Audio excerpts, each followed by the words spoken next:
It's Geek Speak. I think Greg used to tell me not to say that every time we met. Anyway, Phelan is here with me today. I'd say we're the OG, but I'm the OG, and you're like OG-ish. I've always been there, but just in the background. I was just talking about, and yes, we will get to the topic at hand right away. But I was saying, and I don't know if y'all feel like this, but do you ever feel like, and I call it a musical day? And it just means that you're willing to break into song with everything you say, even if you sound like a dead cat. That's what I have. Anyway, Phelan, you're ignoring me. Do you want to explain my musical day? Should I call it a musical day?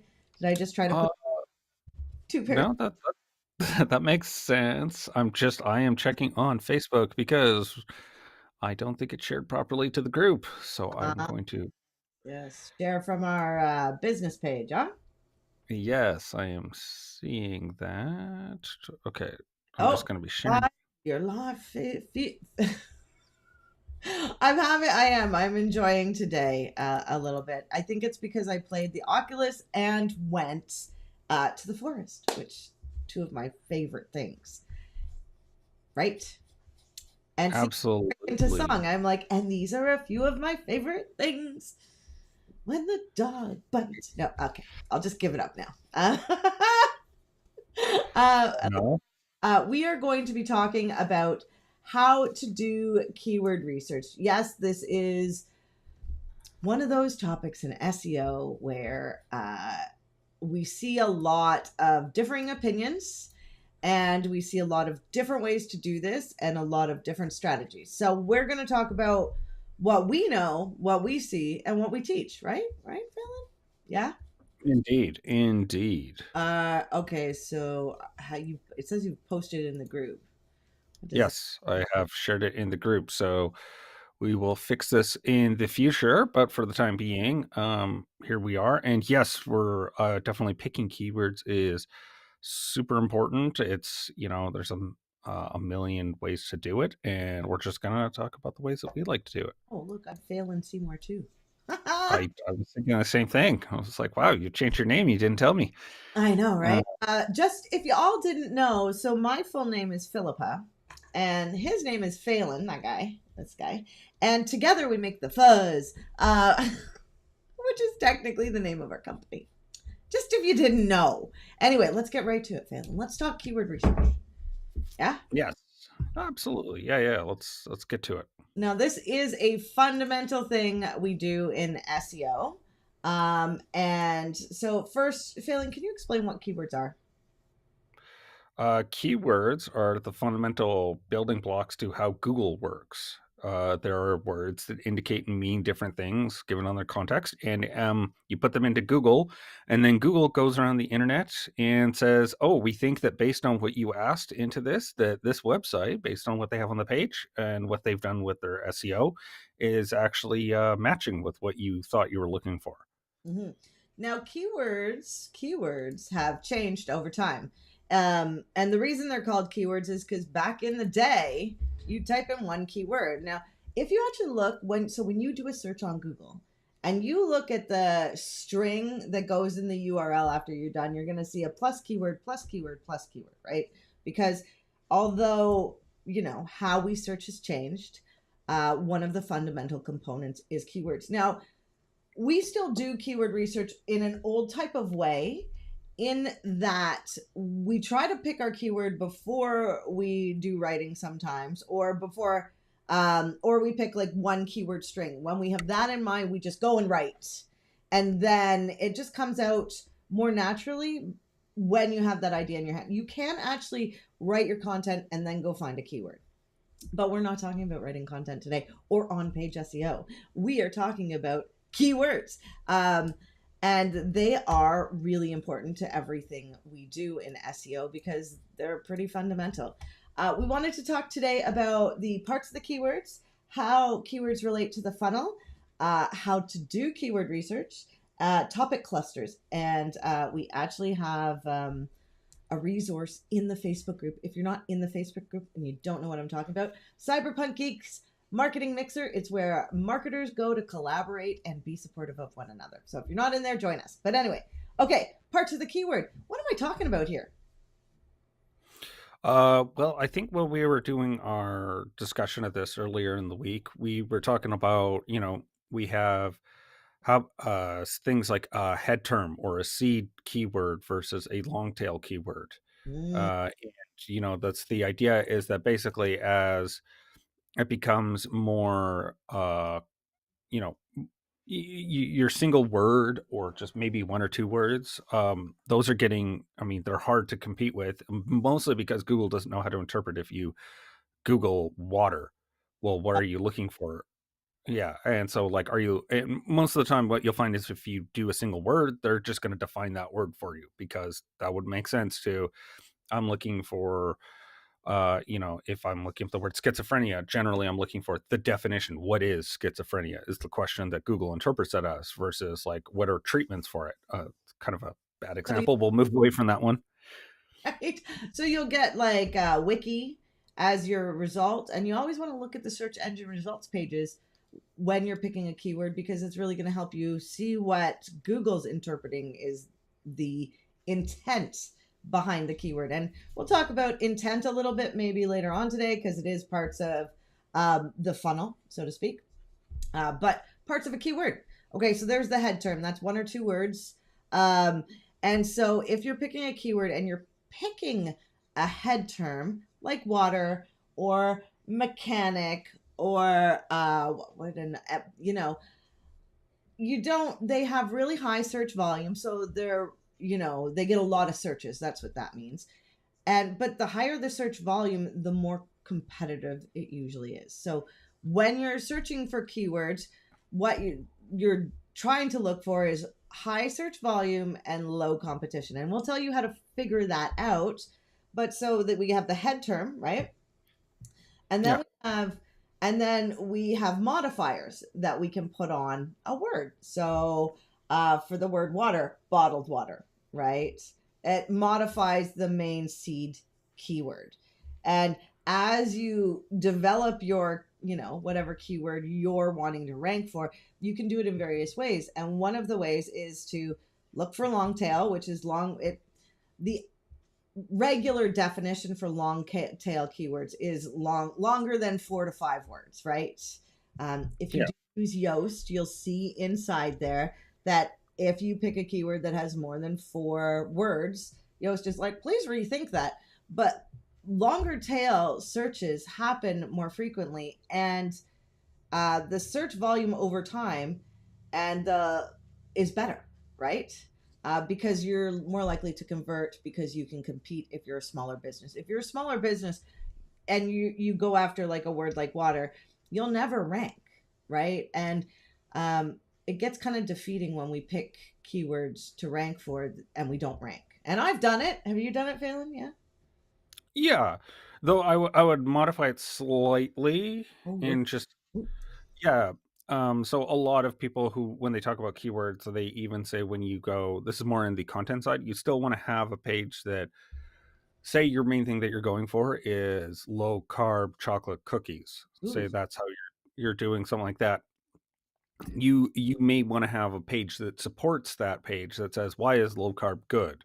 Now that page isn't necessarily going to rank, but what it does is part of your strategy. You can also include it because Google goes, oh, they are reinforcing their idea here. Okay, that's good. And it's like that page itself won't necessarily rank, but that longer tail one of low carb chocolate cookies, that's going to rank. And Google knows that based on like how it all works together on your website, that it's fine. Yeah. So, okay, so we have the seed keyword, right? We have modifiers. So, some modifiers when you're in, say, when you're in a buying mood, and you've done this, you search best or cheap or inexpensive or deal, Under $100. right? So, those would be modifiers you can put on a keyword. And then long tail keywords are keywords that usually have lower search volume. They can be competitive too. So you do have to do some research, which is what we're talking about next when you decide keywords. Now, the way we do keyword research, you can do it for an existing page or for new content. If you have an existing page, the first place we go is Google Search Console. If you don't have it, you need it, and it's free. And Google Search Console can actually tell you a lot, because if Google thinks so, Search Console, I always say, is what happens before people get to your website, and Google Analytics is what happens after. So Search Console, you can find a lot of keywords. It's keyword heavy. It's wonderful to see what Google thinks your website's ranking for. So new websites don't often have a lot of keywords, but what we do is we go in there and we'll pick a page and we'll download 2 years worth of data, because that's what, or 16 months, that's what Google Search Console will give you. And we will actually use conditional formatting, which is super. It's just a click of a button inside Excel sheet. And we're going to look for highest search volume, and we're going to look for what page that our page is landing. It's called position. So 1 to 10 position is on the first page of Google, 10 to 20 is on the second, right? So we're looking for keywords that we can hopefully rank for. So we're trying to pick high volume keywords with a like position of 1 to 20. Now, why is that? Well, it's easier to get from position 20 up to the first page than it is to get from position 40 or on the 5th page or 6th page up to the first page, right? It takes a lot more work. So now we found, say, a couple keywords we want to use. We're like, oh, okay, maybe these keywords will work for this page. Google says we're going to rank for this page, these keywords. So let's go over to the SERP, search engine results pages, right? And let's check out what is happening when I search that keyword. And the reason you want to do this is because businesses like Walmart, businesses like Amazon are huge, and it's going to be a lot harder to rank, right? That's why local businesses usually use like geo terms, like their location or near me.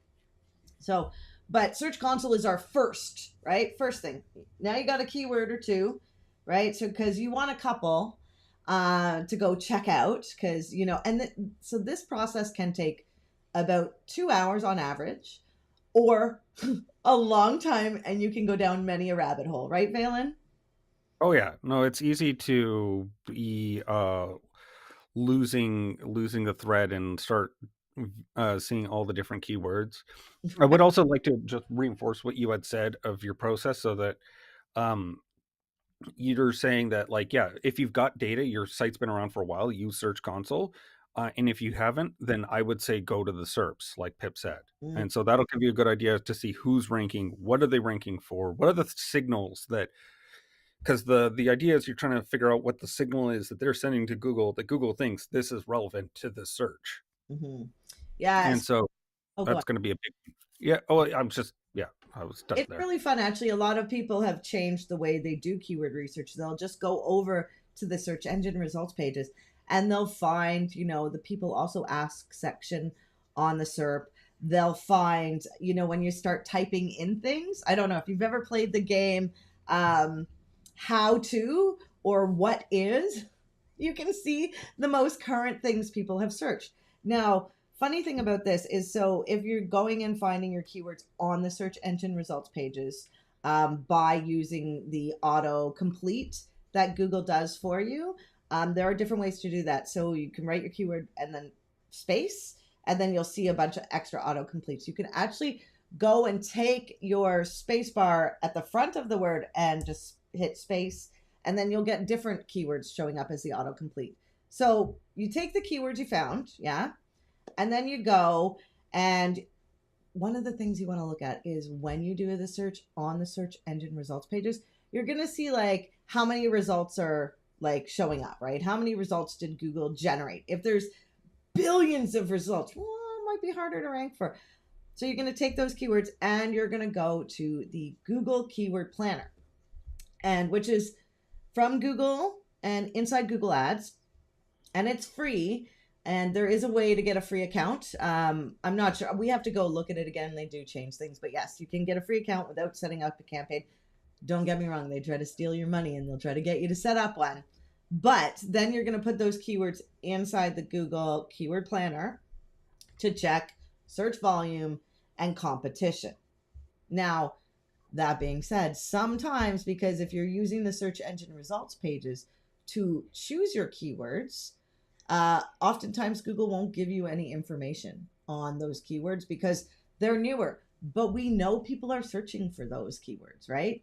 Or keyword string, because that's what people are doing.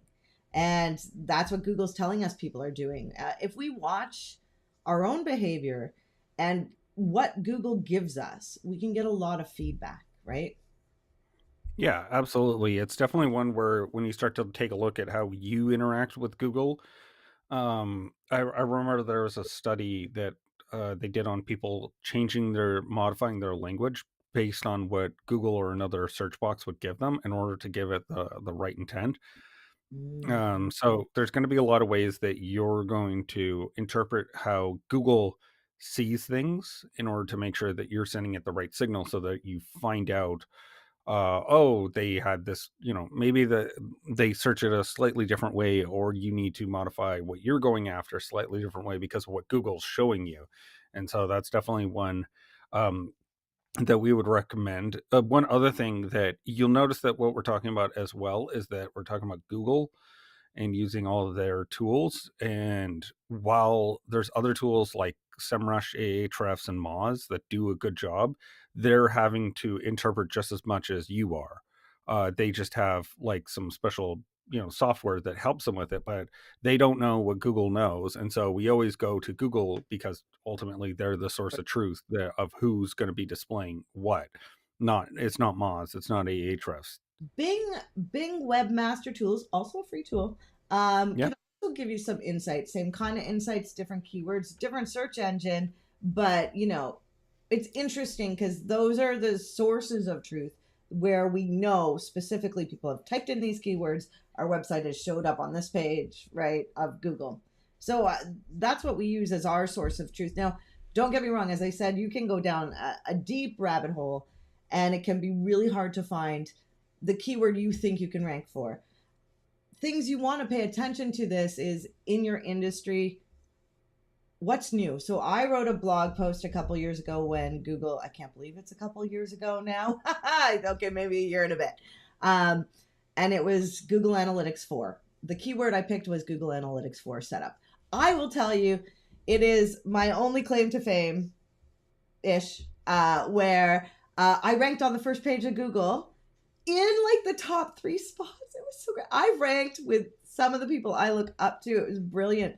And it's because I picked a topic that was really new and I was just so interested in it, right? And I actually did a how to. So, how to's really do help. If you're teaching other people what you're doing, that really helps and can help with SEO. That being said, I also picked a keyword and I struggled. I wrote this whole article on clearing your browser history and doing incognito searches to try to teach business owners how to do that. Well, I will tell you that keyword I picked, yeah, I ranked, but on like page 300. So impossible for me to get to position 1 there. So sometimes you do make mistakes picking your keywords, but the whole idea is that you do it and you try, because as you try, you get better, right? Phelan, we wanted to talk about topic clusters, which is a really interesting topic and a new kind of way that people develop their contents to be more inclusive of a topic versus a keyword. Yeah, so especially as things move away from a world of exact keywords, that Google's been doing this more and more. They've been sorry, just laptop is upset. Um and so yeah, Google's been looking to leave it to interpretation a bit more. So what you're trying to do is you cover a topic cluster, and it does tie into if you look for Brian Dean when he talks about skyscrapers, a very similar Oh, you got me. idea. What is skyscraper content? I was just about to Okay. jump in with that part. Like, Was that So a skyscraper and a topic cluster are very similar, where basically you have one piece of content that is, 10,000 words and it covers every topic related to it. That one thing. So, whether it's the best low carb chocolate chip cookie, and like what is it, like you're covering every different aspect of it, and then the topic cluster is everything that's kind of related to it, as I kind of touched on earlier, is like, why is low carb important for your health? And so that would be a topic that would Should be you branch. eat a cookie with milk? Yeah, exactly. So they're like, they would be their own page because they're kind of their own idea, but they relate and they would connect to the core topic that you are picking. And so it's different clusters. Or another one that comes to mind for me is aquaponics. So like, what are the fish to pick? How do I raise the plants on this? When do I know what are health concerns I need to watch out for? Mm. What's a like, these are all questions that are all part of the topic cluster that would make their own page, because it wouldn't make sense because they're so in depth on their own, but they all reinforce this one core concept of what is aquaponics. So, say I have a problem, picking a keyword. I'm a business owner and I don't understand what you mean by just like pick a keyword. What do you mean by that? So, if I turned around and went and found all these keywords, I did a brain dump of all the keywords I ever want to rank for, and then for the specific topic, I went to Google and I used the search engine results pages, and I found people also ask, and I found all these different things people are typing. Would it be better, you think, that so because I'm a confused business owner about the keyword concept because it's hard, would it be better for me just to get all those keywords and write about them because it deals with the topic clusters? I think that might be a good idea to try. Yeah, the if you are a business owner and you're wondering where to start, my suggestion is always look at the services that you offer. I hear Um, people talking to us. Darn it. Hi. It's tricky trying to understand and predict. Yes, or a good morning, Greg. Oh, look at your pretty faces. Oh, this is so great. I love seeing you all. I'm sorry. Remember, that's I said it was a musical day. yeah, fair enough.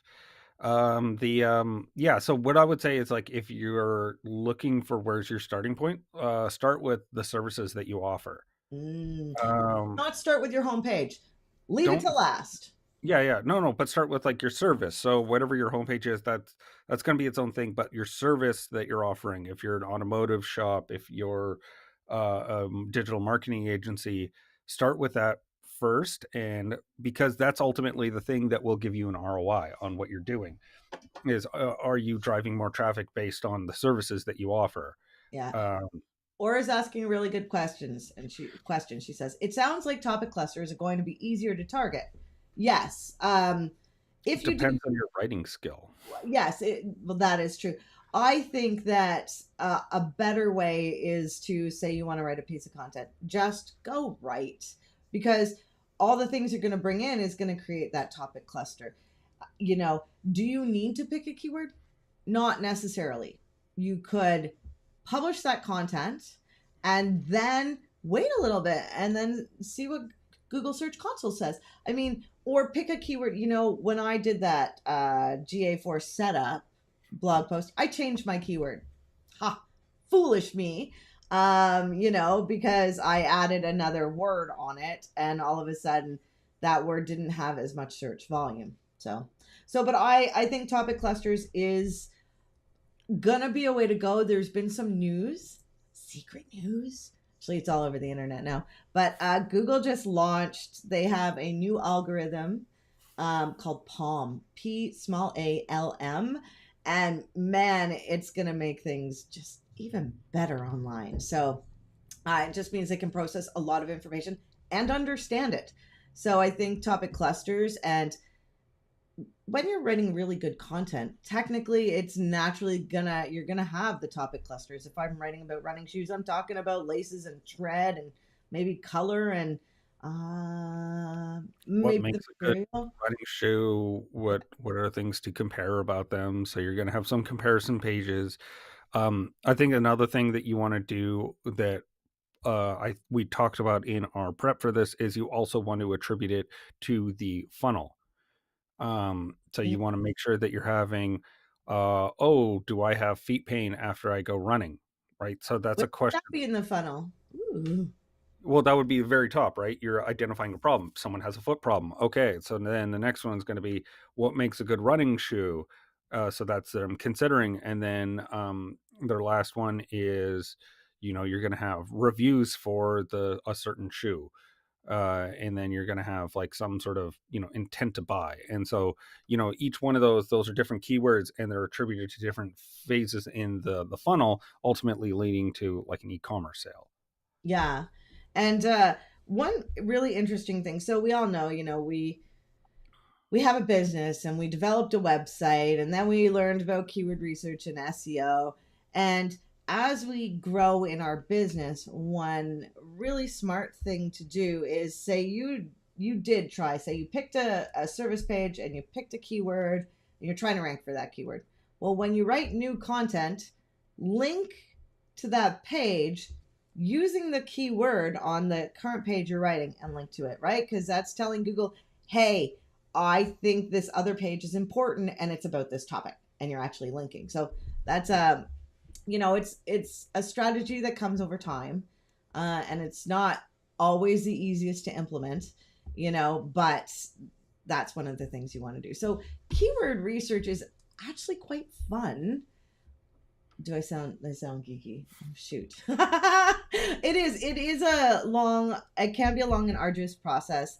And to be honest, one of the things we do to help our clients is we use a Google Sheet, and we literally take the whole website and we list out the meta descriptions, titles, and keywords and URLs. And then when we update them, we have both the information because we want to see, is it working, right? Aura is saying breadth, not depth of the topic. So here's my topic for 15 things related to. Okay. So that's great. So a lot of people are writing, and a lot of us know now that using odd numbers when writing, so like 15 things, right, is good, but make sure it's in depth. And a lot of how-tos work really well, right? And a how-to would be a modifier to so how to get a better money mindset. There's a keyword for you, right? How to is a modifier. Better money mindset is going to be maybe a long tail. It's a little maybe short, but you want to go see the search volume, right? And then you want to go check the search engine results pages to see who is ranking and can you beat them. Don't forget to clear your browser history and search incognito. Try your phone. So many fun things to do. I think we're almost out of time. Yeah, we are definitely coming up on time. It's 11:30. We started 2 minutes late. I did want to start singing there. I really did. Okay, I was gonna sing "Out of Time, Out of Touch." I know. And don't get me wrong, I don't know lyrics to songs. It just, anyway. So, Phelan, what is the topic for next week? And oh my God, hard question: who is doing it? Dun, dun, dun.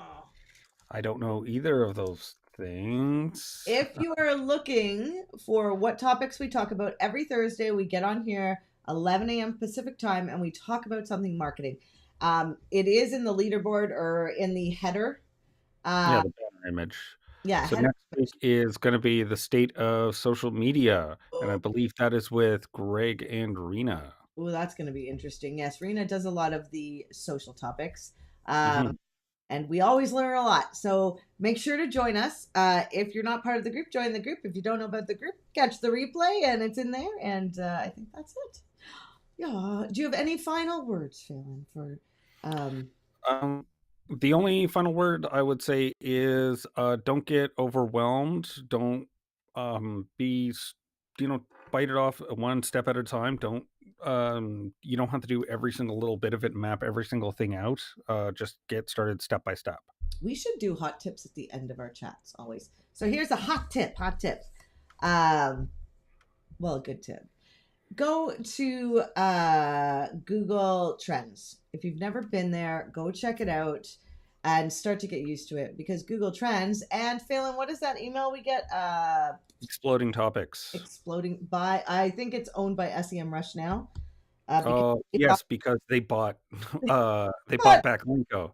So Backlinko bought them, and then SEMrush bought Backlinko. So yes, now it is part of. but that tells you about popular trending topics, which is always Yeah. good, because if you write something that it can help you rank in the moment, I mean, it's pretty brilliant, and it feels really good. And if you pick a keyword, over time you're going to see it start to show up in Google Search Console, which, that is, well, that's a nice feeling. It's like, I did work, I see results. It's beautiful. Right? Okay, so we will see you next week. Ba, ba, ba. Don't forget to sing today. Indeed. Bye.